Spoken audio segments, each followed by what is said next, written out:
నమస్కారం వార్తలకు స్వాగతం. ముందుగా ముఖ్యాంశాలు. 10 ఏళ్లలో రాష్ట్రాన్ని అన్ని విధాల ధ్వంసం చేసిన బీఆర్ఎస్ నేతలు ఇవాళ ప్రజా పాలనను విమర్శిస్తున్నారని మండిపడ్డ మంత్రి Ponnam Prabhakar. YCP leader press meet, పలు అంశాలపై వివరణ.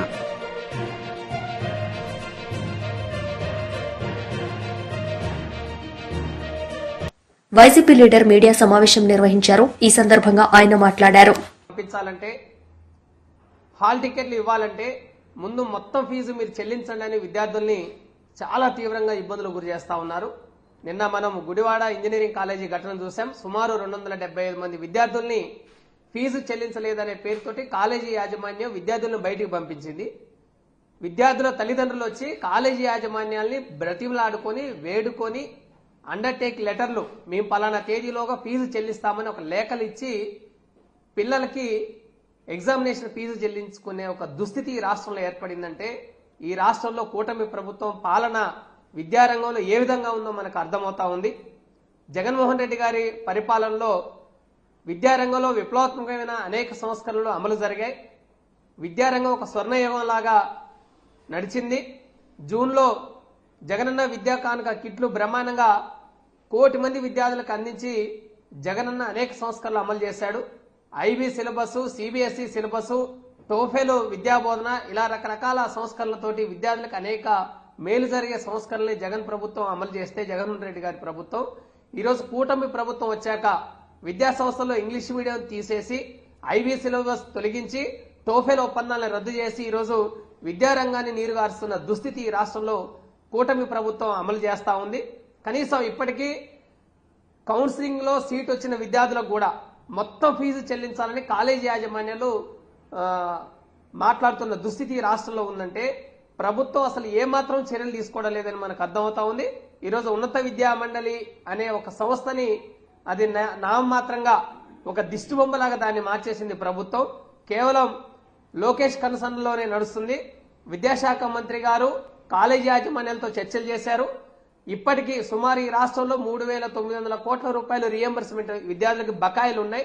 ఈ బకాయిల్ని ఎప్పటిలోకి ఇస్తారో కనీసం ఒక్క మాట కూడా చెప్పే పరిస్థితి ఈ రాష్ట్ర విద్యాశాఖ మంత్రి గారు లేరు.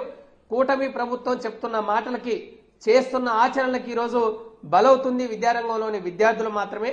విద్యార్థులు ఫీజులు చెల్లించలేక ప్రభుత్వం ఫీజులు ఇవ్వని కారణంగా యాజమాన్యాలకు ఫీజులు చెల్లించకపోవడం వల్ల పరీక్షలకు దూరం అవుతున్న దుస్థితి ఈ రాష్ట్రంలో ఉంది. మేము అడుగుతా ఉన్నాం, 2019 నుంచి 2024 వరకు ఈ 5 ఏళ్ల పీరియడ్లో ఏ విద్యార్థి అయినా ఫీజులు కట్టలేక ఏ విద్యార్థినైనా కాలేజీ యాజమాన్యాలు ఇంటికి పంపించిన పరిస్థితి ఉందా? అనుకున్న టైంకి ఏ క్వార్టర్ ఫీజు ఎప్పుడు ఇవ్వాలో ముందే డిసైడ్ చేసి ముందే ఒక ప్రణాళికాబద్ధంగా జగన్మోహన్ రెడ్డి గారు ముందే చెప్పి బటన్ నొక్కి తల్లుల ఖాతాల్లోకి, పేరెంట్స్ ఖాతాల్లోకి ఫీజులు చెల్లించే విధంగా ఒక నిర్దిష్టమైన ప్రణాళికని జగన్మోహన్ రెడ్డి గారు అమలు చేస్తే కూటమి ప్రభుత్వం వచ్చిన తర్వాత మొత్తం దాన్ని డైవర్షన్ చేసి దాన్ని రద్దు చేసి ఈరోజు విద్యార్థులకి ఫీజు చెల్లించే పరిస్థితిని ఈరోజు చంద్రబాబు ప్రభుత్వం అమలు చేయడం లేదు. దీనివల్ల చాలా తీవ్రంగా నష్టపోతున్న పరిస్థితి ఉంది. ఒకవైపు అమ్మఒడి లేదు. అమ్మఒడి ఇవ్వాలంటే తల్లికి వందనం పేరు మార్చారు. ఈ రాష్ట్రంలో ఎంతమంది పిల్లలు చదివితే అంతమంది పిల్లలకి స్కూలు, ఇంటర్మీడియట్ పిల్లలందరికీ తల్లికి వందనం ఇస్తామని చెప్పిన ఎన్నికల హామీగా ఇచ్చిన కూటమి ప్రభుత్వం ఈరోజు 12,600 కోట్ల రూపాయలు ప్రతి ఏటా అవసరమవుతాయి 84 లక్షల మంది విద్యార్థులకి. కానీ ఇవేమీ ఇవ్వకుండా, దాని గురించి మాట్లాడకుండా ప్రభుత్వం కాలయాపన చేస్తా ఉంది. రీఎంబర్స్మెంట్ బకాయిలు మాత్రం అసలు ఈ రాష్ట్ర విద్యాశాఖ మంత్రి గాని, ఈ రాష్ట్ర డిప్యూటీ చీఫ్ మినిస్టర్ గాని, ఈ రాష్ట్ర ముఖ్యమంత్రి గాని 10 ఏళ్లలో రాష్ట్రాన్ని అన్ని విధాల ధ్వంసం చేసిన బీఆర్ఎస్ నేతలు ఇవాళ ప్రజా పాలనను విమర్శిస్తున్నారని మంత్రులు మండిపడ్డారు. హైదరాబాద్ బషీర్బాగ్ ప్రెస్ క్లబ్ లో జరుగుతున్న తెలంగాణ యూత్ డే సదస్సుకు ముఖ్య అతిథులుగా మంత్రులు జూపల్లి కృష్ణారావు, పొన్నం ప్రభాకర్, ఎమ్మెల్సీ కోదండరాం హాజరయ్యారు. గత సర్కార్ విద్య, యువత విషయంలో నిర్లక్ష్యం వహించిందని మంత్రి జూపల్లి విమర్శించారు. అండర్ గ్రౌండ్ లోపల వాటర్ ను తీసుకొని వెళ్లి ఆనాడు రోడ్ల మీదకి వర్షం వస్తే నీటి నిల్వలు రాకుండా తాత్కాలికంగా సంపులన్నీ కట్టి వాటిని అవసరమైతే తిరిగి డ్రైనేజీకి పంపే విధంగా ఏర్పాటు చేసినటువంటి ఒక ఆలోచనకు సంబంధించి ఏ విధంగా ఆలోచన అంటే స్పార్క్ ఎట్లా వస్తుంది అనేటువంటి మాటకి సందర్భంగా తెలియజేస్తా ఉన్నా. అదేవిధంగా ఈరోజు హైదరాబాద్ సంబంధించి దాదాపు 600 MTD వాటర్ అవి కూడా ఆనాడు కృష్ణా గోదావరి దగ్గర ఫేజ్ 1, ఫేజ్ 2, ఫేజ్ 3 ఏదైనా కూడా కావచ్చు, మన ప్రభుత్వాలు తెచ్చేది తప్ప 10 సంవత్సరాల ఒక నీటి చుక్క కూడా హైదరాబాద్ కు రాలేదు. ఎవరు తెచ్చే ప్రయత్నం చేయలేదనే మాట కూడా ఈ సందర్భంగా మనం చేస్తా ఉన్నాం. దాంతో పాటుగా ఈరోజు ఎస్టీపీలకు సంబంధించి కావచ్చు, ఇతరత్ర వాటర్ స్టోరేజ్ సంబంధించినటువంటి ట్యాంక్స్ నిర్మాణం కావచ్చు, అన్ని రకాల కార్యక్రమాలు జరుగుతూ ఉన్నాయి. అదేవిధంగా ఈరోజు మేము కూడా కొంత ప్రజాప్రతినిధుల బృందంగా అధికారులతో కలిసి సీఓలకు వెళ్ళిన ముఖ్యమంత్రి గారి ఆలోచన మూసికి సంబంధించిన ఆ ప్రాంత ప్రజల యొక్క జీవిత స్థితిగతులు మెరుగుపరచాలి, వాళ్ళందరినీ అభివృద్ధి బాటలో జనజీవన స్రవంతిలో కలిసి మిగతా ప్రజల్లాగా బతకాలి, మురుగు కంపంలో ఎందుకు ఉండాలనే ఆలోచనతో ఒక కార్యక్రమం తీసుకుంటే గతంలో మాటలకే పరిమితమై మూసి అభివృద్ధికి కాంగ్రెస్ నుంచి పోయిన శాసనసభ్యులు చైర్మన్ చేసుకుని ప్రకటనలకే పరిమితమైతే ఈరోజు వ్యవస్థలో ప్రత్యక్షంగా అమలు చేసి చూపెట్టాలని ప్రయత్నం చేస్తే అనేకమైన అభ్యంతరాలు పెడతా ఉన్నారు. ఈరోజు వాటర్ ఉన్నటువంటి అది అమెరికాలో కావచ్చు, లేదా లండన్లోనో థేమ్స్ కావచ్చు, లేదా ఇంకెక్కడ ఉన్నా మన పక్కన గుజరాత్ లో సబర్మతి కావచ్చు, అనేక జాగల్లా ఆ విధంగా అభివృద్ధి చెందింది. అదే అభివృద్ధి మూసి కూడా చేయాలని తలంపిస్తుంటే అనేక రకమైన అవాంతరాలు వస్తాయి. కానీ నిజంగా కూడా భవిష్యత్తులో ఇలా బాపు ఘాట్ దాకా తీసుకునే కార్యక్రమం, దాని తరుపతి నల్గొండ జిల్లాలో ఉండేటువంటి అక్కడి దాకా తీసుకునే కార్యక్రమం ద్వారా హైదరాబాద్ పాత నగరం కొత్త నగరం అని తేడా లేకుండా తెలంగాణ దేశంలోనే ప్రపంచంలో హైదరాబాద్ నగరానికి ఒక స్థానం వచ్చే అవకాశం ఉందనే మాట ఈ సందర్భంగా మనం చేస్తా ఉన్నాను. అదేవిధంగా ఈరోజు ఈ వేదిక ద్వారా ఈ ప్రాంతం నుంచి ప్రాతినిధ్యం వహిస్తున్న పార్లమెంటు సభ్యుడిగా కేంద్ర మంత్రిగా ఉన్న కిషన్ రెడ్డి గారు ఈ హైదరాబాద్ అనేది ఒక lakes and rock city, archaeology minister గా టూరిజం మినిస్టర్ గా ఉండే ఈ హైదరాబాద్ బ్రాండ్ ఇమేజ్ కు సంబంధించి హైదరాబాద్ సంబంధించి ఒక్క రూపాయి కూడా నిధులు తీసుకురాకుండా రాష్ట్ర ప్రభుత్వం బడ్జెట్ లో నిధులు కేటాయించకుండా అనేక సందర్భాల్లో ప్రభుత్వం తరఫున విజ్ఞాపనలు ఇచ్చినా కూడా హైదరాబాద్ పైన నిర్లక్ష్యం జరుగుతూ రాజకీయపరమైన చర్యలకు ప్రభుత్వాన్ని విమర్శించడానికే పరిమితం అవుతా ఉన్నారు. ఇది వాస్తవాన్ని ప్రజలు గమనించాల్సిన అవసరం ఉంది. అదేవిధంగా హైదరాబాద్ సంబంధించి బ్రాండ్ ఇమేజ్ అంటే ఒక ఏదో మౌలిక సదుపాయాలే కాదు, ఈరోజు పట్టణ ప్రజలు ఢిల్లీలో ఏ విధమైన సమస్య ఎదుర్కొంటున్నారో అటువంటి సమస్య హైదరాబాద్ కు రావద్దని ఒక ఈవీ పాలసీ తీసుకొచ్చి పరిమితమైన సంఖ్యలో కాదు 2026 డిసెంబర్ 31 దాకా హైదరాబాద్ లో ఈవీ వెహికల్స్ అన్ని కూడా కొనుగోలు చేసే ఫ్రీ ట్యాక్స్, రోడ్ ట్యాక్స్, అదేవిధంగా రిజిస్ట్రేషన్ ట్యాక్స్ తీసేయడం జరిగింది. అంతేకాదు హైదరాబాద్ నగరంలో రవాణా శాఖ తరఫున ఆర్టీసీ తరఫున నడిచే అన్ని బస్సులను కూడా ఈవీ బస్సులుగా అసలు యాక్చువల్గా మ్యానుఫ్యాక్చర్ సప్లై చేస్తే ఇప్పటికే అమలు చేసేది ఉండే, కానీ మ్యానుఫ్యాక్చర్ సిబ్బంది ఉంది కాబట్టి దశల వారీగా హైదరాబాద్ లో ముఖ్యమంత్రి గారి ఆలోచన మేరకు రాష్ట్ర ప్రభుత్వం ఆలోచన మేరకు హైదరాబాద్ కాలుష్య రహితంగా ఇవాళ ఢిల్లీలో పాఠశాలలు బంద్ చేసుకునేటువంటి పరిస్థితి నుంచి మనమే రక్షించుకోవడానికి, పర్యావరణాన్ని రక్షించుకోవడానికి ఈవీ పాలసీ కూడా తీసుకొచ్చి ప్రజలందరితో ప్రశంసించబడుతున్న ప్రభుత్వంగా ఈరోజు అర్బనైజేషన్, రూరల్ అన్ని సమకాలీన అభివృద్ధి విధంగా తీసుకుపోయే ప్రణాళికతో హైదరాబాద్ రంగారెడ్డి జిల్లాలో ఇన్ని పనులు శంకుస్థాపన చేస్తున్న మీకు మరొక్కసారి హృదయపూర్వకంగా ధన్యవాదాలు. హైదరాబాద్ ప్రజలందరి పక్షాన దయచేసి అందరూ కూడా ప్రజలు ఈ జరుగుతున్న వాస్తవాన్ని అభివృద్ధిని బీఆర్ఎస్ నేతలు మీడియా సమావేశం నిర్వహించారు. ఈ సందర్భంగా పలు అంశాలపై వారు మాట్లాడారు. మరి కరెంట్ సరఫరా చేస్తే, మరి విద్యుత్ సరఫరా చేస్తే, పవర్ సప్లై చేస్తే మరి వారికి ఆ ఒక్క పథకాన్ని నిలిపివేసి వారిని నిరుత్సాహపడే విధంగా వారి వృత్తిపైన ఆధారపడ్డటువంటి నాయబ్రహ్మణ సోదరుని రోడ్డు పైన పడేసే విధంగా చేసేటువంటి చర్యల వల్ల వాళ్ళు రోడ్డు పైనకు వచ్చి ఈరోజు ధర్నాలు చేసేటువంటి పరిస్థితి ఈ యొక్క కాంగ్రెస్ ప్రభుత్వం, రేవంత్ రెడ్డి గారి ప్రభుత్వం చేస్తుందని చెప్పడానికి మరి నేను ఎలాంటి అనుమానం లేకుండా ఆధారాలతో పాటు కూడా నేను చెప్తా ఉన్నాను. అంతేకాకుండా ముఖ్యంగా మత్స్య పారిశ్రామిక సహకార సంఘాలపైన ఆధారపడినటువంటి కుటుంబాలు ఈ తెలంగాణ రాష్ట్రంలో ఈ మత్స్య పారిశ్రామిక సహకార సంఘం పైన ఆధారపడే కుటుంబాలు దాదాపు 4 లక్షల కుటుంబాలు మరి యొక్క ఈ మత్స్య సంపద పైన, మత్స్య వృత్తి పైన మరి ఆధారపడి సహకార సంఘాలుగా దాదాపు 5352 సహకార సంఘాలు రాష్ట్రంలో ఉన్నాయి. వీరందరూ కూడా ఈ యొక్క ఫిషరీస్ అంటే ఈ యొక్క వృత్తిపైన ఆధారపడి జీవించేటువంటి కుటుంబాలు, అంటే దాదాపు 4 లక్షల కుటుంబాలంటే 20 లక్షల జనాభా. దీంట్లో అనేక కులాల వారు ఈ వృత్తిపైన ఆధారపడేటువంటి ముదిరాజు కానివ్వండి, గంగాపుత్ర కానివ్వండి, గూండ్ల కానివ్వండి, తెనుగులు కానివ్వండి, అదేవిధంగా బెస్తా కూడా కానివ్వండి. ఈ రకంగా ఇన్ని కులాల వారందరూ కూడా ఈ యొక్క మత్స్య సంపద పైన మత్స్య పారిశ్రామిక సహకార సంఘంగా ఏర్పడి ఈ యొక్క వృత్తిపైనే ఆధారపడి నివసించేటువంటి కుటుంబాలు ఇవన్నీ కూడా. మరి వారికి గతంలో కేసీఆర్ గారి నాయకత్వంలో మరి 100% సబ్సిడీతో 100% ఏ ట్యాంక్, ఏ చెరువుకి, ఏ కుంటకి ఎంత అయితే చేప పిల్లలు సీడ్ అవసరం పడుతుందో 100% సబ్సిడీతోని 100% ఫిషరీస్ అంటే ఫిష్ సీడ్స్తో పాటు 100% సబ్సిడీతో పాటు ఇచ్చినటువంటి ఘనత కేసీఆర్ గారికి, మా బీఆర్ఎస్ ప్రభుత్వానికి దక్కింది. అదే కాకుండా వారికి అనేకంగా వారికి వస్తువులు, వారికి అవసరపడేటువంటి సామాగ్రి, వలలు అనుకోండి, మోపెడ్లు అనుకోండి, అనేకంగా ఉచితంగా పంపిణీ చేసి ఈ యొక్క మత్స్య సంపద పైన, మత్స్య వృత్తి పైన ఆధారపడినటువంటి ఈ మత్స్యకారులందరూ కూడా ప్రోత్సహించి వారి జీవితాల్లో వెలుగులు నింపినటువంటి మరి చరిత్ర కేసీఆర్ గారికి ఉన్నది.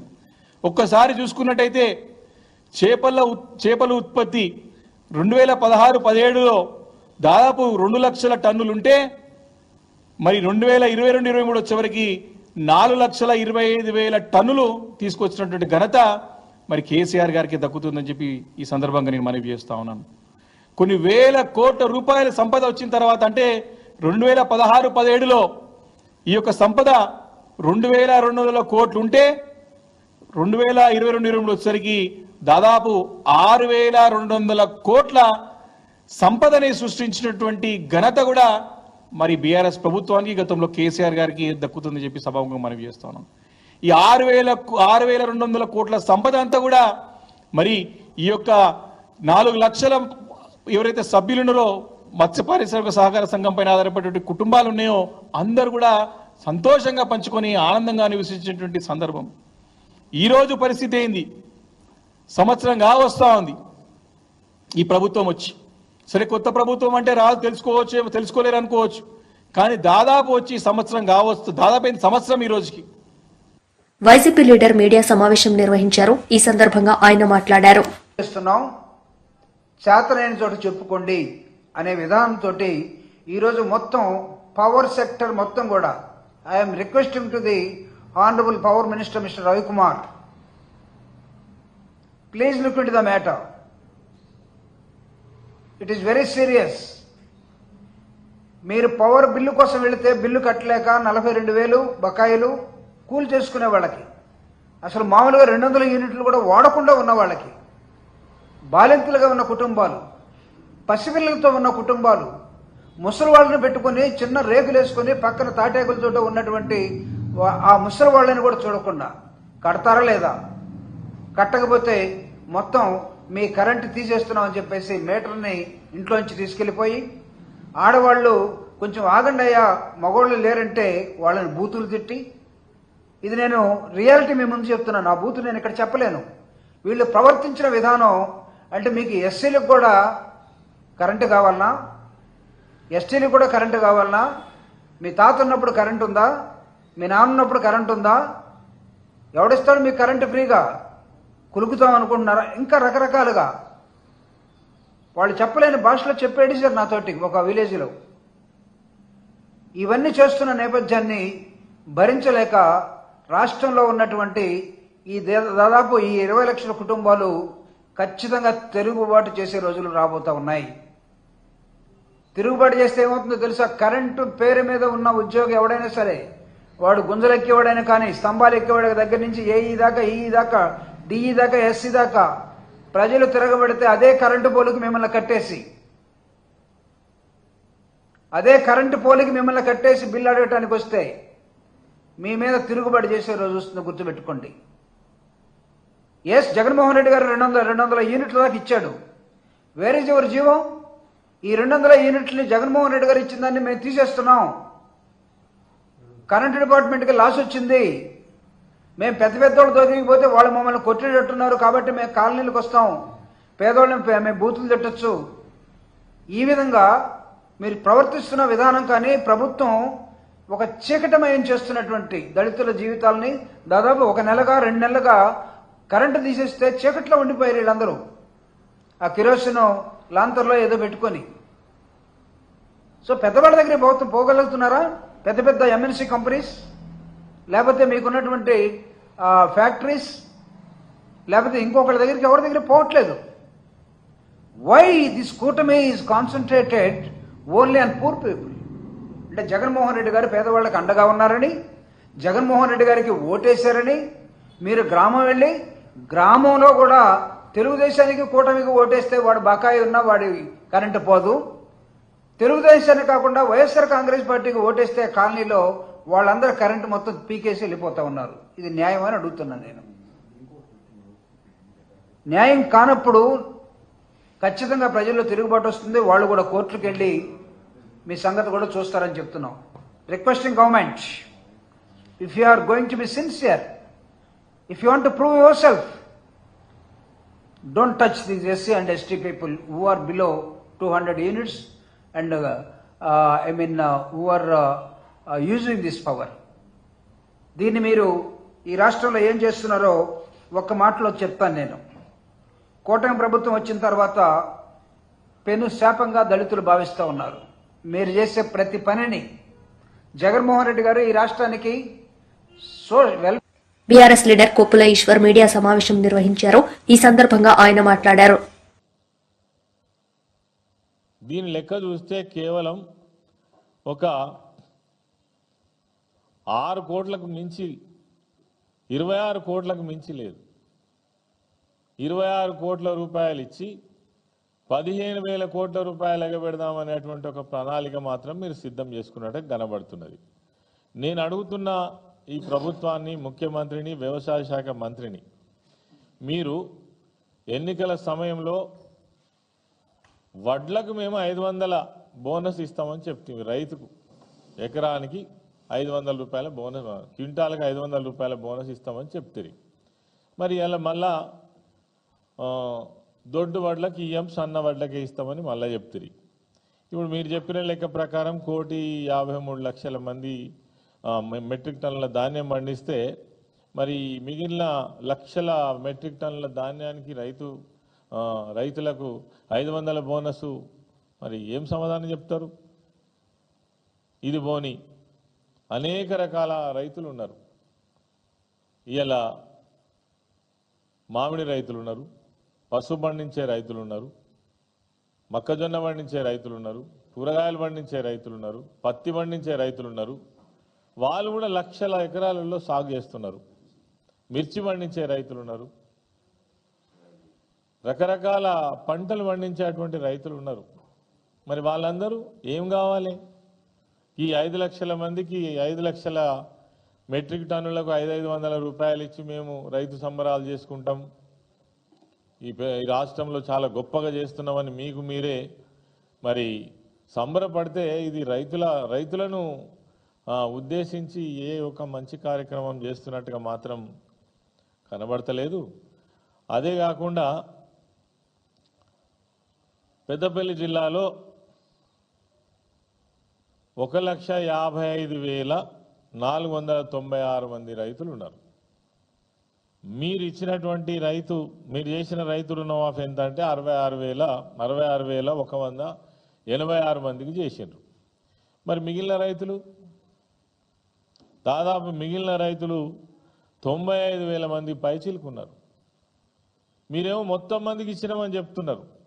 మరి 95,000 మంది రైతులకు రేపు స్వయంగా ముఖ్యమంత్రి గారే పెద్దపల్లి జిల్లాకు వస్తున్నారు. ఈ 95,000 మంది రైతులకు ఏం సమాధానం చెప్తారో రేపు వేదిక ద్వారా చెప్పాలి. నిన్నటి మహబూబ్నగర్ మీటింగ్లో మీరు ఏం చెప్పినంటే ఇంకొక 2 లక్షల మంది ఎవరైతే తప్పిపోయినటువంటి వాళ్ళు ఉన్నారో వాళ్ళకు మేము ఇస్తున్నాము, దీంతో దాదాపుగా అందరికి కూడా రుణమాఫీ జరిగిపోయిందని చెప్తున్నారు. ఇంతకంటే మోసం, ఇంతకంటే దగ, ఇంతకంటే ద్రోహం ఇంకొకటి ఉంటుందా? ఒక్క జిల్లాలనే మరి వార్తలు ముగించే ముందు ముఖ్యాంశాలు మరోసారి. 10 ఏళ్లలో రాష్ట్రాన్ని అన్ని విధాల ధ్వంసం చేసిన బీఆర్ఎస్ నేతలు ఇవాళ ప్రజా పాలనను విమర్శిస్తున్నారని మండిపడ్డ మంత్రి Ponnam Prabhakar. YCP leader press meet, పలు అంశాలపై వివరణ.